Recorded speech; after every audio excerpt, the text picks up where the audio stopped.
మాట్లాడు. మీ పేరు నా చెప్పి. పేరు సత్యనారాయణ, గుండ్రపల్లి.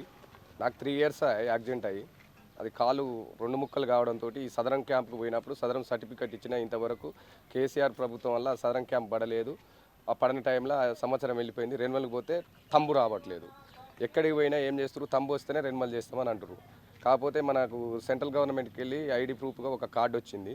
ఆ కార్డు మీద రైల్వేలో కానీ దేనికన్నా పోయినప్పుడు కొంచెం ఫ్రీగా 50% ఉంటుందని. ఈ సదరం క్యాంప్ని ఈ ప్రభుత్వం అన్న జర రెగ్యులర్గా కొనసాగించేటట్టు చూడాలి. 2 గంటల లోపే క్యాన్సిల్ చేస్తున్నారు. 2 గంటల్లో మాకు జనాలకు పోయేవారికి అందరం ఇరగబడే ఉంటాం కనుక నా ఏళ్ళు రాకపోయాక ఆమెను నూకుడు వీళ్ళు కూడా అక్కడ మాకు సదరం క్యాంప్ కాడ ఏమవుతుందంటే ఇబ్బంది అవుతుంది కనుక అది సదరం క్యాంప్ ఎప్పుడైనా రెగ్యులర్గా కొనసాగిస్తానని రేవంత్ రెడ్డి గారు కూడా చెప్పాడు. అదేవిధంగా దాన్ని కొనసాగించి మాకు కూడా కొంచెం వికలాంగునిగా ఉన్నందుకు ఒక 6,000 ఇచ్చినా ఏది ఇచ్చినా పూట గడుస్తుంది. ఒక భార్య చేస్తే ఏం వెళ్తలేదు, పరిస్థితులు ఘోరంగా ఉన్నాయి. పిల్లలు చదువుకుంటున్నారు. పిల్లల కోసం ఏం చేయాలన్నా పిల్లల కోసం మేము ఎన్నో డబ్బులు పెట్టి చదివిచ్చినా కూడా ఉద్యోగాలు